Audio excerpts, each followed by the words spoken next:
La historia de la farmacología. Para entender la evolución de esta ciencia se debe entender la comprensión de una sociedad ante la enfermedad. Así, los más relevantes son los siguientes. En el primero encontramos la teoría humoral. Esta fue propuesta por los griegos y los romanos en el siglo XIX. Establece que el cuerpo está constituido por 4 líquidos que en equilibrio dan salud.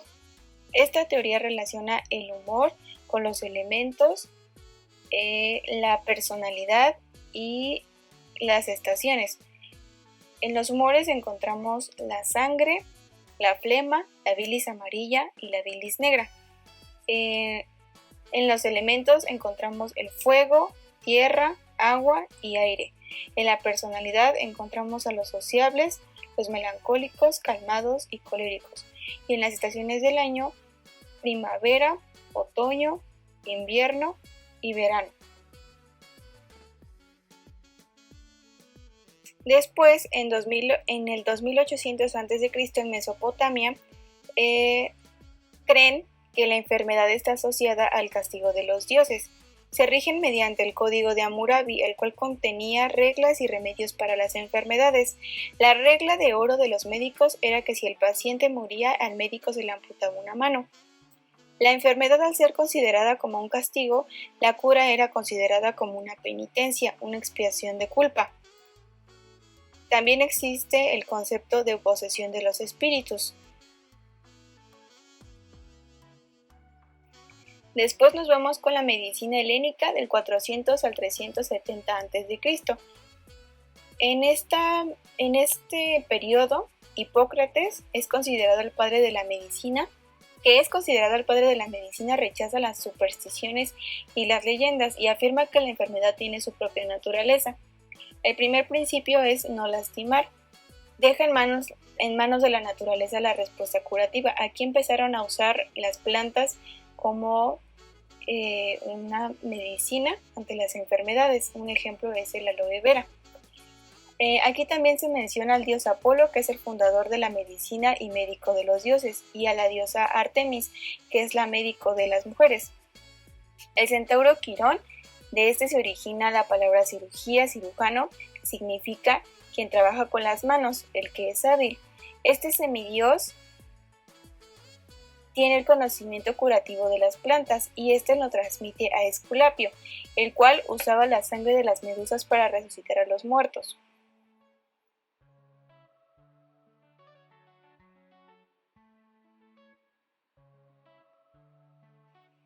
Los griegos se relacionaban con la lógica, causa y efecto de los síntomas y la enfermedad. Ya no relacionaban la enfermedad como un castigo de los dioses. Se basaban en la exploración del paciente y en los exámenes de orina, además de que se encargaban de oír y de tocar al cuerpo. Había un dios para cada dolencia y órgano. Después nos vamos con Galeno. Él maneja el concepto de espíritu natural, el cual es la parte de la materia de los órganos, como responsable de varias funciones. Él menciona que su sede se encuentra en el hígado. También demuestra que los músculos son controlados por la médula espinal. Identifica 7 pares craneales y describe enfermedades misteriosas, además de que enseña las funciones del riñón y la vejiga.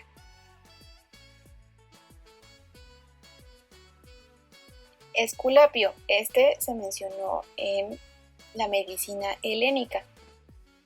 Sus atributos se representan con una serpiente enrollada en un bastón. Este símbolo significa el bastón como un instrumento para curar a las personas y la serpiente es un símbolo de rejuvenecimiento, ya que las serpientes mudan constantemente de piel. Se relaciona con resucitar a los muertos. Después nos vamos con la cultura china. La salud está basada en el concepto del chi, que es la vitalidad, la disposición de ánimo. Es un flujo de energía y está en relación con el yin y el yang. Este flujo vital se mueve por canales, por puntos de conexión específicos en el cuerpo.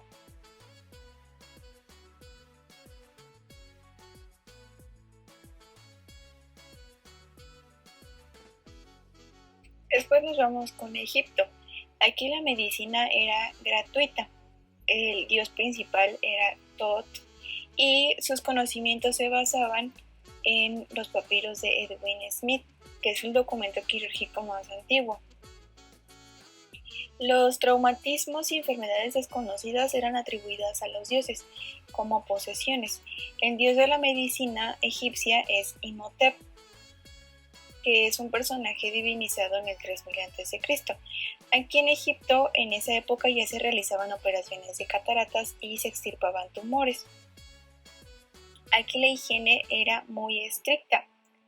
El médico del faraón dictaba los procedimientos y no estaba permitido salir de ellos. Incluso había manuales. Lo primero que se intentaba era impedir el sufrimiento. Se obtenía el avance de la enfermedad. Había médicos para toda especialidad y ocasión. Había un proceso de diagnóstico, se le preguntaba al enfermo con orden y paciencia, encontraban el origen del sufrimiento, buscaban antecedentes familiares y encontraban un plan de cuidado. Los médicos usaban una gran variedad de minerales, vegetales y productos animales. Un ejemplo de ello es que usaban la miel como antiséptico y la telaraña como un desinfectante. Después vamos con los árabes. Esta era una de las culturas más avanzadas en la medicina. Ellos introducen la experimentación y la cuantificación sistémica. Describen enfermedades contagiosas como la tuberculosis en la expansión de la enfermedad por el agua y tierra y explican las causas de salud o enfermedad. Todo esto lo escriben en el Quanum, libro de Avicena, que es la primera enciclopedia médica.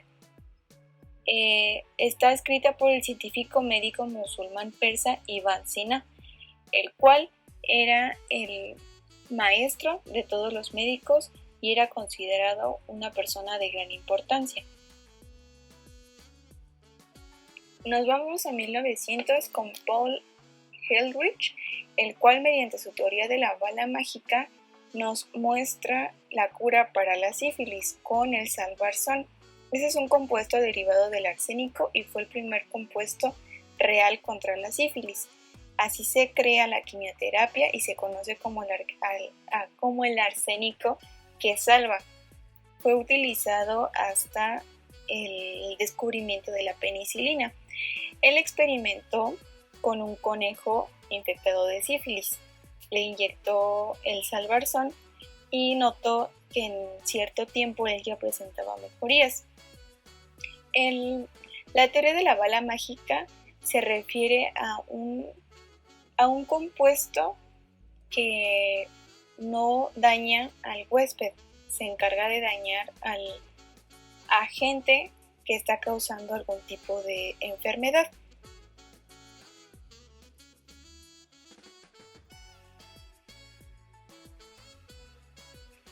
Después nos vamos a la medicina prehispánica o la medicina en Mesoamérica. Ellos se basaban en la cosmovisión. El mayor desarrollo de la medicina fue en el preclásico tardío. Aquí hubo una especialización y un conocimiento elevado en la herbolaria. El tiempo de vida en Mesoamérica era de 37 años. Había una alta tasa de mortalidad en niños pequeños de 4 años y en mujeres embarazadas que morían por complicaciones en el parto. Ellos creían que la enfermedad tenía dos orígenes. El primero era que las enfermedades eran causadas por una divinidad o un ser mágico. Cuando esas enfermedades no eran causadas por el castigo de los dioses, eran causadas por los hombres búho, los cuales se tenía la creencia que al mirarte podían causarte la muerte. Los médicos tratantes de este tipo de enfermedades eran los sacerdotes mediante un ritual. El segundo origen era que las causas de la enfermedad eran por la naturaleza. El eje frío y calor. Las enfermedades frías, como el resfriado, ocurrían cuando un flujo de aire o de agua entraban al cuerpo cuando el hombre se encontraba débil, y las enfermedades por calor como la fiebre ocurrían por permanecer largos lapsos en el sol.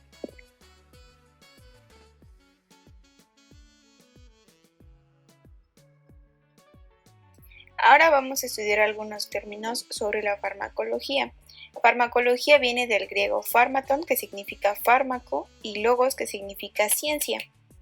Esta ciencia se encarga de estudiar la historia, el origen, las propiedades físicas y químicas, la presentación, los efectos bioquímicos y fisiológicos, los mecanismos de acción, absorción, distribución, biotransformación y excreción de los fármacos. ¿Pero qué es un fármaco?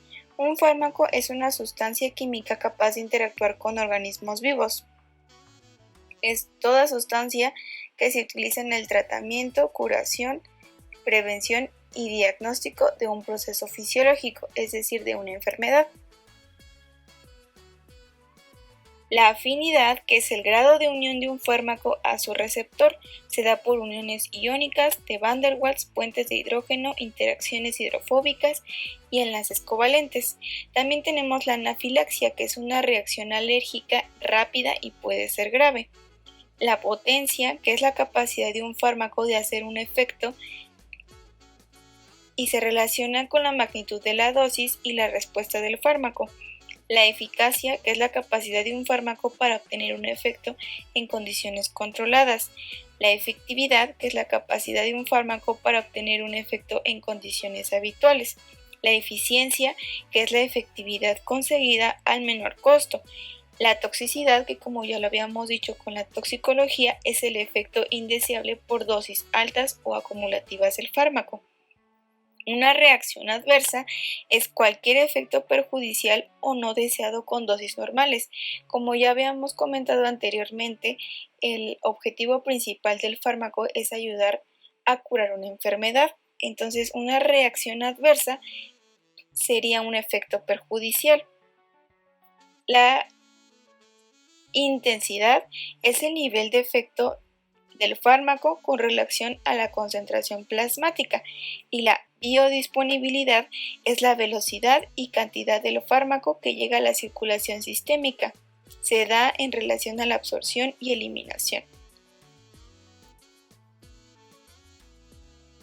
Tenemos algunos términos que serán expresados gráficamente, como la concentración mínima eficaz, que es la concentración del fármaco por la cual hay un efecto terapéutico. Y tenemos la concentración mínima tóxica, que es por arriba de esta dosis hay un efecto tóxico, que podría ocasionar una reacción adversa, como ya lo habíamos mencionado. Existe también el índice terapéutico. Esta es una ventana y es la relación de concentración mínima eficaz y la concentración mínima tóxica. Tenemos también un periodo de latencia, que es el tiempo que transcurre después de la administración de un fármaco hasta que llega a una concentración mínima eficaz.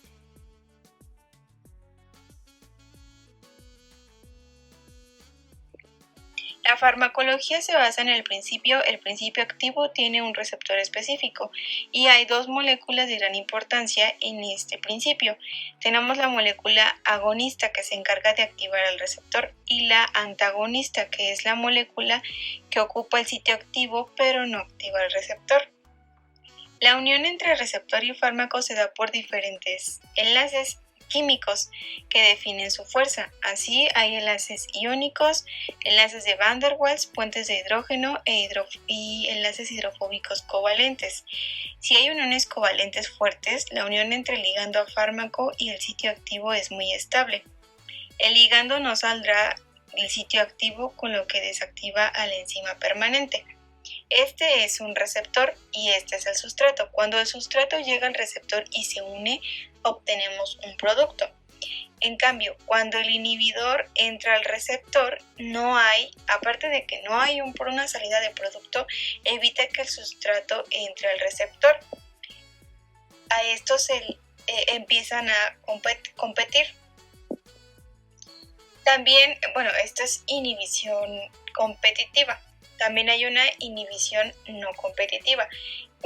Esto se presenta cuando el receptor tiene una porción específica para el sustrato y tiene una porción específica para el inhibidor.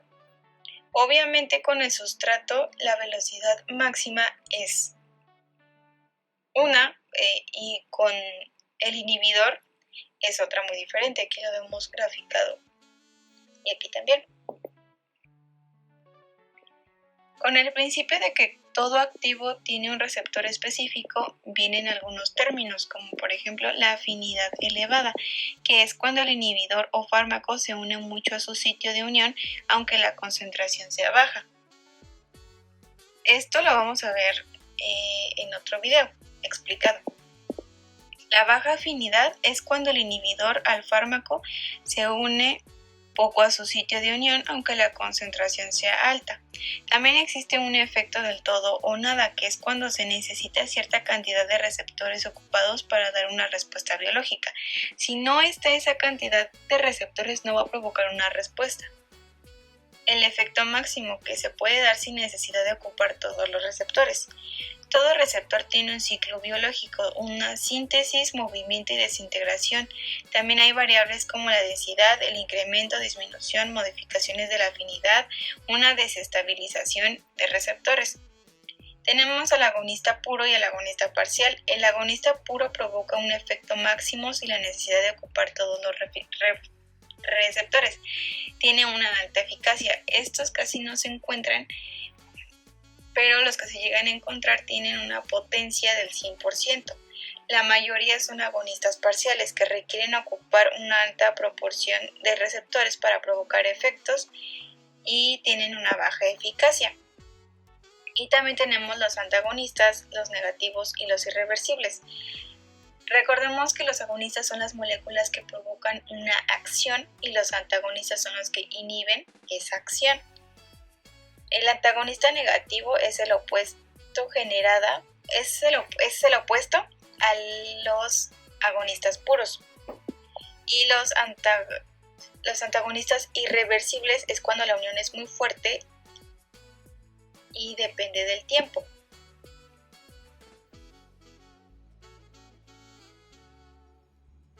Vamos a ver la inhibición competitiva y la inhibición no competitiva. Las moléculas azules son los receptores. Cuando solamente se encuentra el sustrato y el receptor, hay un 100% de probabilidad de que el sustrato entre. Y al entrar ese sustrato, vamos a obtener un producto. Cuando se encuentra un inhibidor, el inhibidor puede entrar al lugar del sustrato y disminuye la probabilidad 50-50. Hay un 50% de probabilidad que el sustrato entre y hay un 50% de probabilidad de que el inhibidor entre. El inhibidor no va a provocar que salga un producto y va a disminuir la velocidad. Disminuye el efecto del sustrato. Entonces, para evitar que el inhibidor entre al lugar del sustrato, vamos a aumentar la cantidad de sustratos. Entonces, al aumentar la cantidad de sustratos, la probabilidad de que el inhibidor entre en el lugar del receptor disminuye. La inhibición no competitiva es cuando el receptor tiene un lugar específico tanto para el inhibidor como para el sustrato. Entonces, tanto el inhibidor como el sustrato tienen un 100% de probabilidad de entrar al lugar. El inhibidor llega a cambiar la estructura y la velocidad del proceso se vuelve lenta. Tenemos otro tipo de inhibición, que es la inhibición suicida. ¿Esto qué es? Bueno, el inhibidor se une al receptor, como lo habíamos visto en el video anterior, pero este inhibidor es un veneno. Aunque haya sustratos, no se puede eliminar esta unión. Al entrar el inhibidor ya no puede salir y debe destruirse la enzima y el organismo debe de volver a formar esa enzima y debe de formar un antagonista. ¿Qué es esto? Una molécula que va a inhibir la acción de esta unión. Ahora vamos a explicar mejor los términos de antagonista y agonista. Antagonista es una molécula que inhibe la acción del agonista. Cuando el antagonista llega al receptor, este no logra una activación, impide que el agonista actúe. Cuando el agonista llega al receptor, este sí lo activa y produce una acción. Tenemos dos tipos de agonistas, los puros que activan las acciones del receptor al 100% y los parciales que normalmente son los que encontramos que solamente lo activan el 10%. Un ejemplo de esto podría ser la acción de la adrenalina con el metoprolol. La adrenalina actúa como un agonista. Al llegar al receptor, este se activa y lo que puede provocar es un aumento, un aumento en la frecuencia cardíaca. Para bloquear la acción de la adrenalina llega el metoprolol, que actúa como un antagonista, bloquea el receptor, impide que la adrenalina actúe y disminuye la frecuencia cardíaca.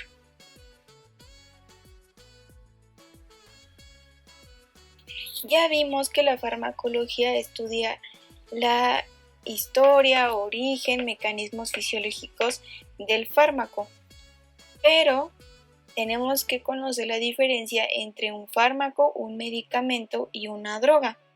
El fármaco es en sí la sustancia que al ser introducida en el organismo produce cambios, ya sean para bien o para mal. El medicamento es el fármaco, es el fármaco específico que tiene como función curar algún tipo de padecimiento, tiene una función terapéutica. Y la droga es una sustancia que se autoadministra con fines recreativos que altera los sentidos y procesos cognitivos.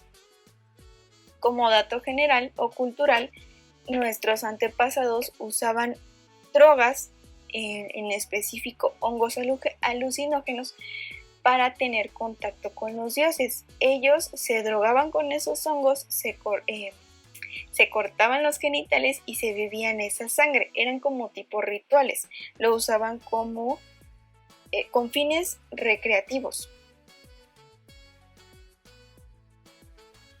Otro tema muy importante en relación con las generalidades de la farmacología son los tipos de acción farmacológica, es decir, las acciones que el fármaco puede provocar en nuestro organismo. Puede provocar un aumento en la función de células, de sistemas o de órganos. Esto se le llama estimulación. Un ejemplo de ello es la cafeína. La cafeína puede llegar a provocar un aumento de trabajo en nuestro organismo, como lo es la hiperactividad. Algunas veces la cafeína provoca hiperactividad, puede provocar taquicardia. También puede provocar lo contrario, que es la depresión. Puede provocar una disminución en la función de estas células. Un ejemplo de ello es la anestesia. Cuando nosotros anestesiamos al paciente, lo que buscamos es que deje de llegar sangre a esa zona, deje de llegar estímulos y asimismo evitar que salgan estímulos de esa zona para poder trabajar. Otro ejemplo de ello es el clonazepam. Otro estímulo que puede provocar es la irritación, que es una estimulación violenta de las células, como por ejemplo el agua oxigenada puede llegar a provocar una irritación. También tenemos que otro tipo de acción es el reemplazo, que es una sustitución de secreción. En este caso, como ejemplo, tenemos a la insulina. Y el último tipo de acción es antiinfeccioso, que puede atenuar o destruir microorganismos, como lo es el antibiótico, la amoxicilina. Ahora, según su forma de acción, puede provocar este tipo de reacción. Tenemos la local, que es en cremas que actúa en el área de aplicación, no penetra en la circulación, como lo es la vitacilina o algunos ungüentos que solamente son de aplicación tópica. Tenemos la general, que es sistémica, y esta sí entra en la circulación, actúa en todo el organismo, como son los antibióticos. Y la tercera es de acción remota, se administra de vía local y hace efecto sistémico. Puede ser por una alergia producida por una picadura de abeja.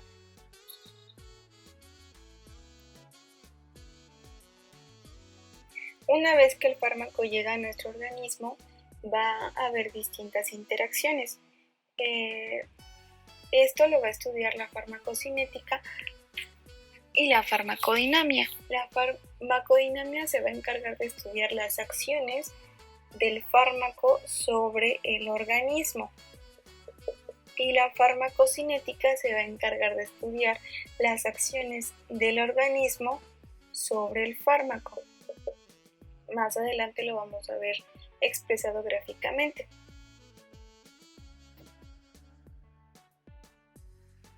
En esta gráfica vamos a estudiar el comportamiento del fármaco dentro del organismo, y también se va a estudiar la farmacocinética, que son las acciones que tiene el organismo sobre el fármaco.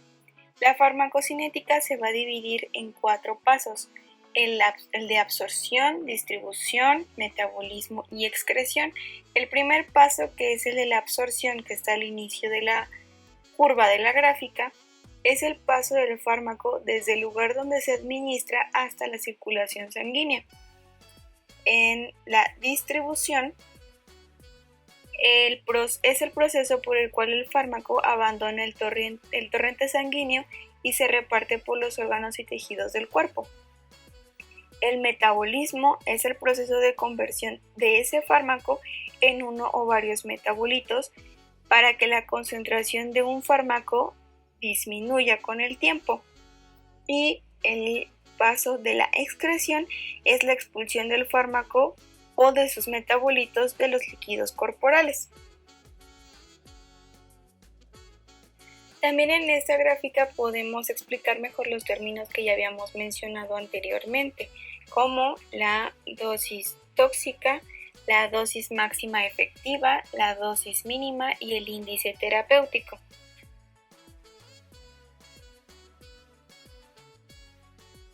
Cuando la dosis del fármaco se sale o sobrepasa de la dosis máxima efectiva, ya se le considera una dosis tóxica, lo cual puede provocar una reacción adversa, que ya lo habíamos mencionado anteriormente, y es de lo que se encarga de estudiar la toxicología, los efectos nocivos que tiene el fármaco sobre nuestro organismo. También podemos ver el índice terapéutico, que es una ventana entre la dosis máxima efectiva y la dosis mínima.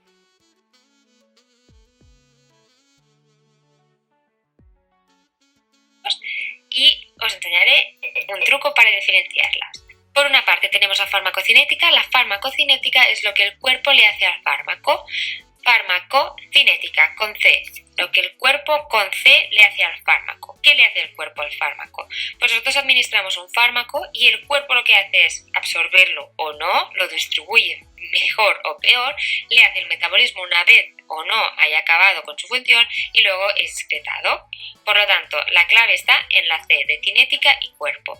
Por otra parte, tenemos la palabra farmacodinámica. ¿Qué es la farmacodinámica? Pues es lo que el fármaco le hace al cuerpo, es decir, es lo contrario. Cambiamos en el primer concepto teníamos cuerpo-fármaco, en este concepto fármaco-cuerpo.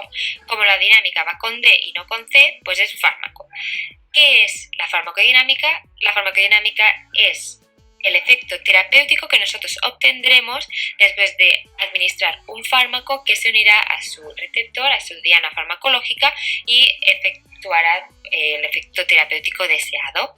Y estas son las diferencias que existen entre los dos conceptos. Espero que haya quedado claro, que os sirva el truquito y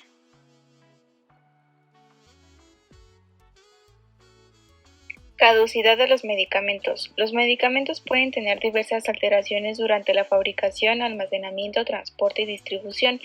Las alteraciones pueden ser físicas, químicas o biológicas, y estas pueden ocasionar una pérdida de potencia o un aumento de toxicidad. Los cambios de los medicamentos se les llama envejecimiento o inestabilidad. Estas son interacciones entre el principio activo, excipientes y el material del empaque. Los factores que alteran estos medicamentos pueden ser la temperatura.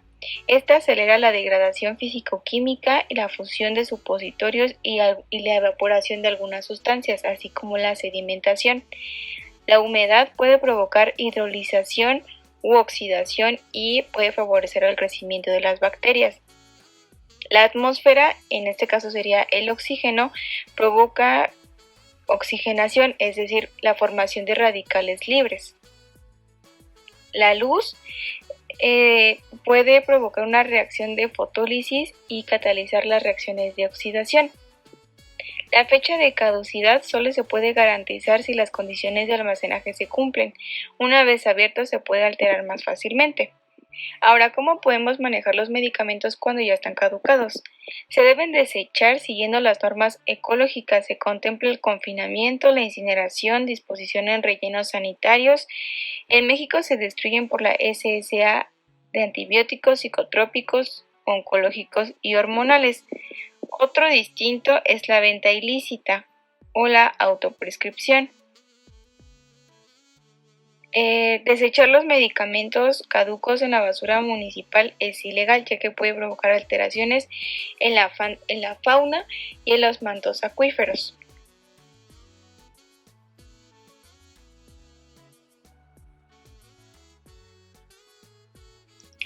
Vamos a hablar de la transducción de señales. La transducción es la transferencia de un tipo de señal o energía en otra de distinta naturaleza. Es el proceso por el cual una célula convierte una determinada señal o estímulo exterior en otra señal o respuesta específica. Y tenemos diferentes tipos de señales. La transducción se lleva a cabo mediante un emisor y un receptor. El emisor es el que envía el mensaje y el receptor es el que recibe el mensaje mediante una estructura y una vez que recibe ese mensaje, realiza la acción. Vamos a ver cuáles son los tipos de señales de transducción. Los tipos de señales de transducción. El número 1 son señales endocrinas, circulan por el torrente sanguíneo, la respuesta es lenta y de larga duración, es a distancia. Un ejemplo de esto son las hormonas. El número 2 son las señales paracrinas, estas se llevan a cabo en las células diana en la vecindad de la emisión. Un ejemplo de esto serían los neurotransmisores, la respuesta es local. Y la número 3 son señales autocrinas, afectan a las células de la misma clase celular que las emite.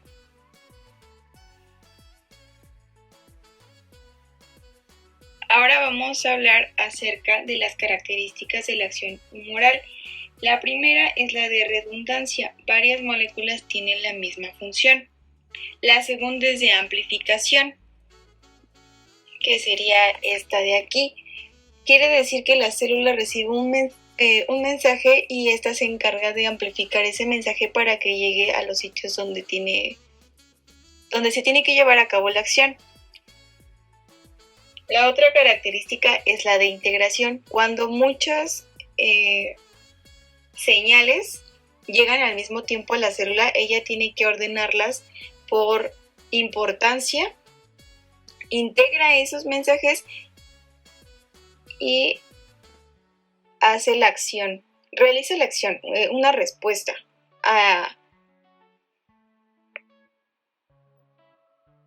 Tenemos el de la cooperatividad, que es cuando el receptor y el emisor se cooperan para generar una señal.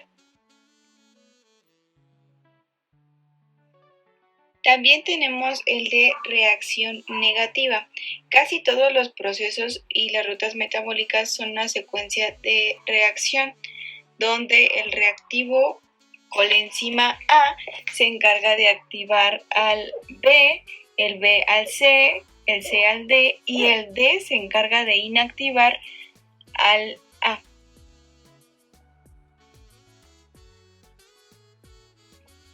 Los receptores acoplados a proteína G.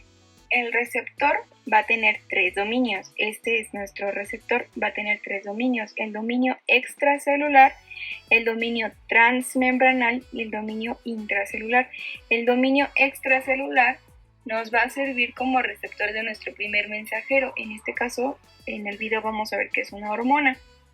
El dominio transmembranal nos va a servir como un transductor de la información del primer mensajero hacia el interior de la célula. Y el dominio intracelular nos va a servir para el acoplamiento de la proteína G junto con sus subunidades alfa, beta y gamma. Vamos a verlo explicado. Llega el primer mensajero al dominio extracelular, lo transduce el transmembranal y se une la proteína G en el intracelular. Al recibir la información, la subunidad alfa se va a unir a uno de los extremos de la adenilciclasa, que igual es un receptor que tiene partes transmembranales. Al unirse la subunidad alfa con la adenilciclasa y con la energía del ATP, se va a separar este ATP en AMP cíclico y pirofosfato. Y este proceso va a ocasionar un aumento de cantidad del AMP cíclico dentro de la célula. Ahora vamos a hablar acerca de los segundos mensajeros y de los canales iónicos. Como segundos mensajeros tenemos al calcio, que está relacionado con la contracción muscular, la liberación de neurotransmisores y proliferación celular. También tenemos al óxido nítrico, que se forma a partir de arginina y oxígeno por la enzima nítrico sintetasa, y el AMP cíclico, que es derivado del ATP. Los canales iónicos son un conjunto de proteínas transmembranales que al cambiar de forma permiten el paso de iones a favor del gradiente. Hay canales ionotrópicos de sodio, potasio y calcio, y estos tienen 3 estados, uno abierto, otro cerrado y uno refractario. Ahorita los vamos a ver.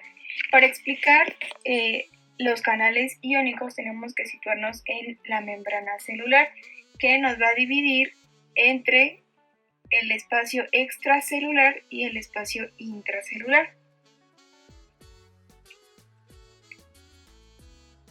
Al llegar una señal, esto va a permitir un cambio estructural en el canal, lo que va a ocasionar que éste se abra y puedan pasar los iones al interior de la célula. Este sería un estado abierto del canal. Este sería un estado cerrado. Y el refractario es el estado en que cuando el canal recibe una señal, aun cuando reciba la señal para que éste se abra, este no se va a abrir.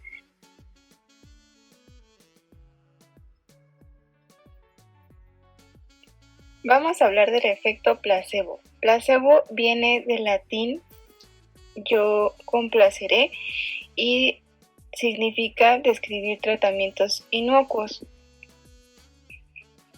La eficacia del medicamento no solo depende de la unión a los medicamentos, a su química o a otra parte, se debe al efecto placebo. Si el médico dice que la pastilla que se prescribe es un fármaco muy eficiente y bueno, aunque solo sea azúcar, la persona que lo va a tomar lo va a creer. El placebo no solo cambia la percepción del paciente, sino también provoca cambios medibles en el cuerpo. El 20 al 50% de la población tienen un efecto placebo. La naloxona es un fármaco que inhibe endorfinas y también inhibe el efecto placebo. También existe el optimismo aprendido. El efecto placebo está en muchas situaciones de la vida diaria, como la percepción de sabores de un vino en una botella o de un cartón. En la salud del paciente puede tener efectos benéficos o tóxicos. Los efectos benéficos pues es el efecto placebo y los tóxicos se le nombra nocebo. El grupo placebo en investigación se usa como punto de medición para establecer la eficacia de un medicamento. Aquí tenemos diferentes tratamientos y cuáles fueron los efectos positivos que tuvo. Una falsa cirugía tuvo un efecto placebo muy alto. Al igual que, y la toma de una cápsula, como lo mencionábamos anteriormente, que si el doctor decía que esa cápsula tiene una eficacia excelente, aunque solo sea azúcar, lo vamos a creer. Para el efecto placebo influyen diferentes características. Una de ellas es el color de las pastillas. Los colores cálidos como el rojo, el naranja y el amarillo estimulan a las pacientes y son útiles cuando estos padecen depresión. El azul y gris son colores fríos y proporcionan tranquilidad y alivio. Normalmente se encuentran en medicamentos de sedación. El efecto placebo tiene un pico, una intensidad y una caída de la respuesta. Se liberan sustancias endógenas que actúan mediante cambios de pH. También influyen los sabores. El sabor amargo tiene un mayor efecto que otros. La forma también, entre más grande mejor, y el precio entre más costoso mejor. Algunas veces nos basamos en estas creencias para comprar medicamentos. La vía de administración, la vía parental es mejor que la vía oral. El efecto placebo se usa mucho en la analgesia. Si se da contexto al medicamento, se aumenta la eficacia. Se cree que es una modulación del dolor descendente por endoserotonina.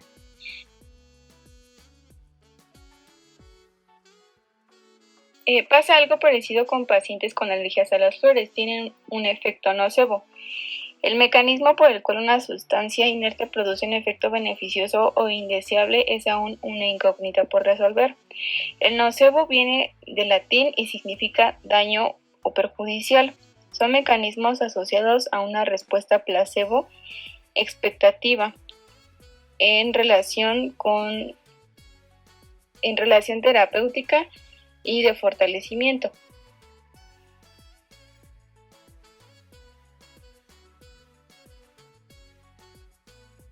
En la época medieval,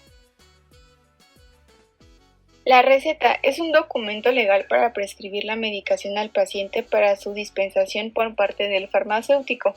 Esta debe constar de 3 partes importantes: la inscripción, que es el nombre de las sustancias o los medicamentos; la suscripción, que es el modo de preparar dichas sustancias; y la instrucción, que es la forma de administración. El símbolo RX tiene sus orígenes en Egipto como el símbolo del dios Horus, que es el dios halcón que se representa como el ojo de Ra. La leyenda dice que Horus perdió la vista por un ataque, pero su madre Thoth lo sanó. Por ello es relacionado como el sanador de todos los males. En Roma, Horus evoluciona al dios Júpiter con el mismo propósito de protección y sanidad. En la época medieval el catolicismo prohíbe el paganismo y obliga a colocar recetas con RP, que es Responsimum Raphaelis, que es la respuesta de Rafael como el enviado de la medicina de Dios. Usualmente la receta puede ir iniciada por una abreviación RP, que hoy significa tómese.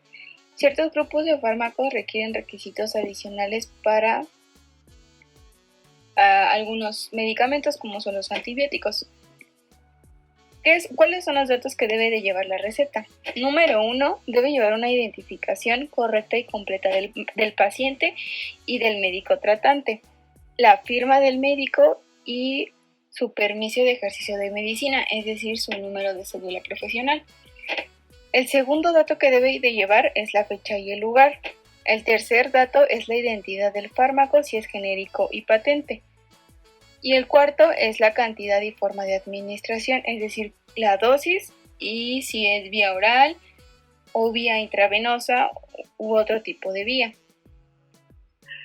Entre las recetas a receptor se debe elegir según número 1 la aproximación al diagnóstico o síntoma. Número 2, mayor eficacia y con el objetivo de eliminar la enfermedad en menor tiempo. 3, mayor seguridad, es decir, que los medicamentos tengan la menor probabilidad de provocar una reacción adversa. 4, una fácil administración, la comodidad de menor dosis diaria y mayor apego al tratamiento. Esto es muy importante porque muchas veces si el tiempo de medicación es prolongado, puede hacer que el paciente no siga las instrucciones correctamente, deje de tomar el medicamento y la enfermedad vuelva a aparecer. Y número 5, menor costo. Normalmente los pacientes, cuando se trata de comprar medicamentos, muchas veces prefieren el genérico porque son más baratos que el medicamento patente.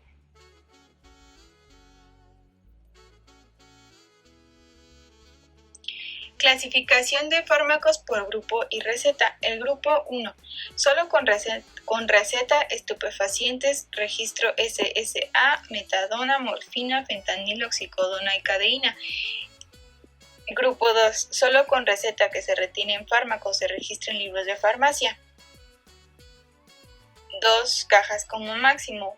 Como ejemplos tenemos la anfetamina, diazepam, fenobarbital, fetamina, clonazepam y lorazepam. Normalmente el grupo 1 y 2 son medicamentos que pueden provocar cierta adicción a los pacientes. Son medicamentos muy fuertes y que requieren de un permiso especial para poder recetarlos. El grupo 3 son con receta, se puede surtir hasta 3 veces. Se retiene la receta la tercera vez, como el litio, la alosporina y otros. Y el grupo 4, que la receta médica es resurtible tantas veces como indique el médico. Antibióticos. Los antibióticos se otorgan por receta y son por acuerdo por el tiempo indicado en la receta y se conserva por 1 año. Ya vimos cuáles son las definiciones de fármaco y de droga, pero las vamos a repetir. El fármaco es un químico utilizado con fines terapéuticos.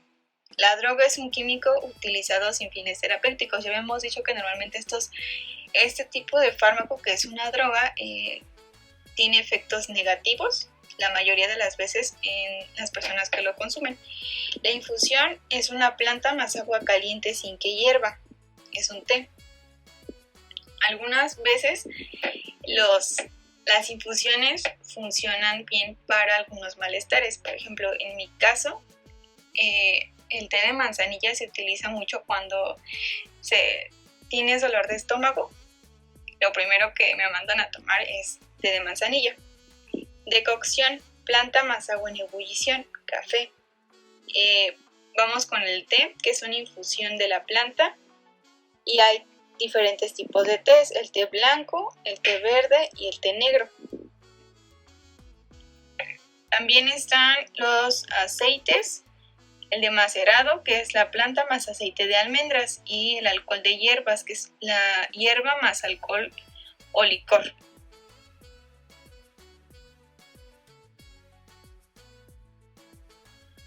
Vamos a hablar un poco acerca de los medicamentos LASA. Estos son medicamentos con apariencia similar y o sonido similar. Estos medicamentos pueden provocar uno de los errores más usuales en el proceso de medicación. Se atribuye el 10% de errores y de muertes por errores en el proceso de medicación. ¿Cuál es ese proceso? Pues se hace un diagnóstico de la enfermedad, una prescripción, la dispensación, el almacenamiento, preparación y administración del fármaco. Hay similitudes en el envasado, nombre del principio activo, el nombre comercial o la concentración. También puede haber una similitud con la fonética y con la gramática.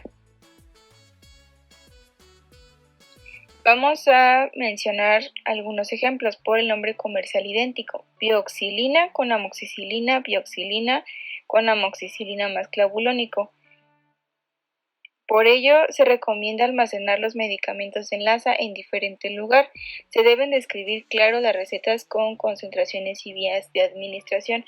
No se debe abreviar. Ya vimos cuáles son las reglas para una receta y en esas reglas también entra el escribir claro y no abreviar los medicamentos porque puede provocar una confusión. Y aquí tenemos los porcentajes de los medicamentos LASA por especialidad.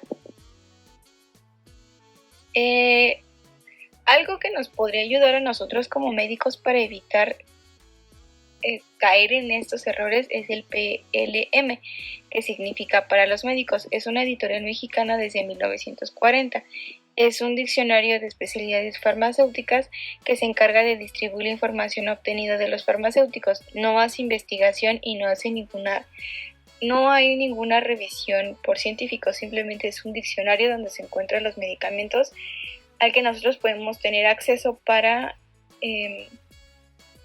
hacer un mejor uso de estos y no cometer errores.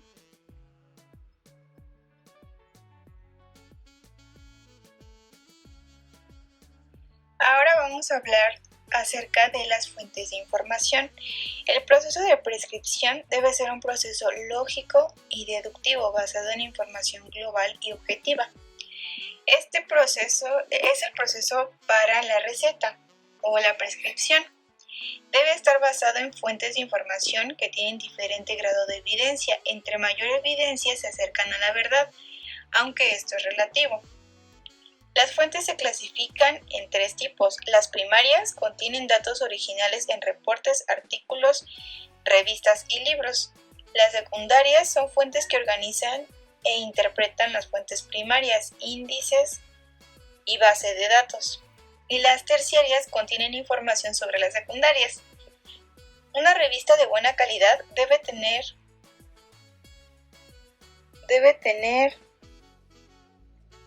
un sistema de expertos que revisen las investigaciones a publicar.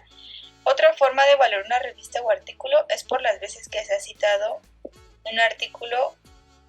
A base de esta cantidad de citas se obtiene el factor de impacto. El número de veces que un artículo es citado se utiliza como estimación de su importancia. De 58 millones de citas a artículos entre 1900 y 2005, solo el 0.5% fueron citados, más de 200 veces. La mayoría de los artículos fueron reportes sobre repeticiones de investigaciones ya hechas, observaciones repetitivas con modificaciones menores, trabajos dispersos sin objetivos claros. Se añadieron detalles relevantes o un concepto específico, pero solo el 1% contribuye significativamente al avance del estudio. Esto significa que la mayoría de las investigaciones son redundantes y repetitivas, son poco novedosas, es decir, no tienen una originalidad. Pueden agregar información o reiterar las investigaciones en las cuales se están basando, pero no agregan información nueva. Hoy en día se propone clasificar las F1 mediante el modelo de la pirámide 6S, donde la evidencia es organizada en forma piramidal jerárquicamente. Tal modelo permite seleccionar las F1 que con mayor probabilidad contienen evidencia que responde a la pregunta. La pirámide muestra que en la base hay mucha información, pero no hay tanta evidencia como hacia la punta. Hay menos evidencia, pero hay menos información, pero con mucha más evidencia. Aquí podemos ver la gráfica. Aquí hay mucha información, son muchos estudios, son artículos originales, pero no hay suficiente evidencia. Y aquí hay una sinopsis de los estudios. Son resúmenes estructurados de las evidencias. Aquí ya hay una síntesis, hay revisiones sistemáticas. En el siguiente son sinopsis de síntesis. Son resúmenes estructurados con una mayor evidencia, que al igual se encuentra sumamente sintetizada y es muy específica. Aquí en los sumarios son libros basados en evidencia, son las guías de práctica. Y en la punta tenemos los sistemas de soporte. va de mayor información pero menor evidencia a menor información pero mayor evidencia. Aquí los vamos a explicar con mayor claridad. Los estudios que están en la base es el desarrollo de actitudes y habilidades, es la opinión de un especialista en el tema.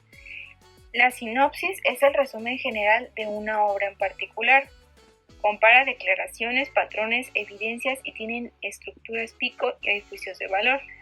La síntesis se anotan las ideas principales de un texto, une las ideas dispersas, es la composición de algo a partir del análisis. No es un resumen, llega a una exclusión y hay elementos de opinión. El sumario es una información resumida clasificada por condiciones clínicas con evidencia y prevalencia, y el sistema es un objeto complejo cuyas partes se relacionan con otros componentes. Intenta explicar el presente. Ahora, también tenemos una escala de categorías de la evidencia. Se divide en incisos. El inciso A, la evidencia se basa en datos derivados de metaanálisis de ensayos controlados con gran número de pacientes. Entre mayor sea el número de pacientes, el resultado va a ser mejor porque algunas veces, sabemos que hay una interacción diferente en cada persona, entonces al abarcar una mayor cantidad de pacientes también se disminuye los sesgos, el doble ciego y también se abarcan más variables. El B, la evidencia se basa en datos derivados del metaanálisis con conclusiones contraindicatorias, con un número pequeño de pacientes con sesgos como índice de abandono, enfermedad, agregados en cambios de las mediciones, lo que decíamos. Una mayor cantidad de pacientes disminuye el número o la probabilidad de que haya un sesgo. Y el inciso C, la evidencia se basa en datos derivados de la opinión de expertos o consensos, son informes de casos.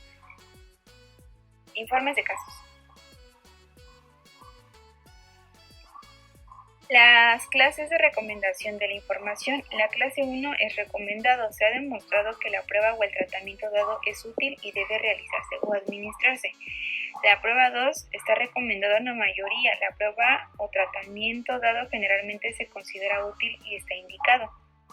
La 2B se recomienda en algunos casos. La prueba o tratamiento puede ser útil y está indicado en algunos casos, pero no en la mayoría. Y la 3 no está recomendada. La prueba o tratamiento no es útil y debe evitarse. Y también tenemos el indeterminado, que es que no hay una evidencia fija. Después tenemos el pico. El pico es la forma en que se recomienda buscar información o hacer una pregunta. Se agrega variables según este sistema para delimitar la búsqueda. La P se refiere al paciente, al problema, una población, sus características, tamaño, edad, género, ubicación. La I es de indicador o intervención. Se refiere a que se le hace al paciente se refiere a lo que se le hace al paciente o a la población. El diagnóstico, la terapia y el pronóstico. La C es de comparación, es cómo se evalúa contra qué en relación a qué. Y la O es de outcome y es el resultado esperado o consecuencia de la intervención en la población en comparación con el grupo control.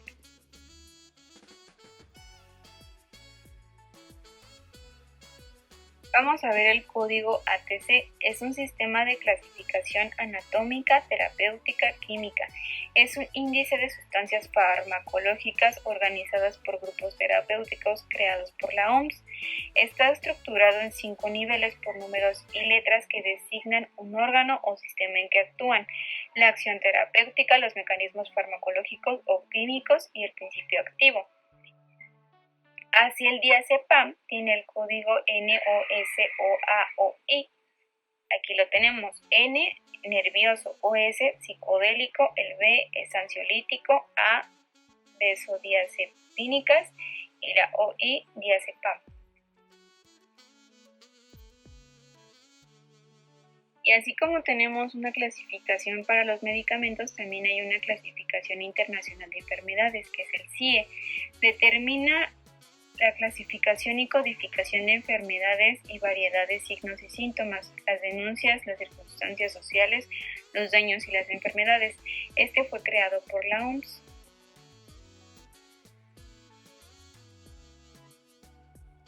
Ya se había mencionado con anterioridad el metaanálisis, pero vamos a ver a profundidad qué es. Es un conjunto de herramientas estadísticas para sintetizar datos de una colección de estudios. Miden si el tamaño del efecto o resultado esperado es consistente con precisión y exactitud, y de vuelta se identifican sesgos. La exactitud es la cercanía de una medición al valor verdadero. La precisión es la cercanía de agrupación entre un grupo de resultados. La veracidad es la cercanía de la medida de un grupo de mediciones al verdadero valor. Y el sesgo pues se podría resumir como un error. Con este esquema vamos a explicar un poco más a fondo lo que es el metaanálisis, bueno, de lo que se trata. Y este es con el símbolo de Cochrane. Este es un intervalo de confianza y este punto que está aquí en medio, este es la media. Este quiere decir que es un intervalo muy corto y este quiere decir que es un intervalo muy largo. El círculo se divide a la mitad. Esta mitad está a favor de la intervención y esta mitad es un grupo de datos que está a favor del control bajo el intervalo de mayor evidencia. Y aquí en medio, los que están en medio, se podría decir que es un efecto nulo. El rombo simboliza el resultado global, es la nota o representa el grado a favor de la intervención o del control. Si está de este lado quiere decir que está a favor de la intervención y si está de este lado que está a favor del grupo control.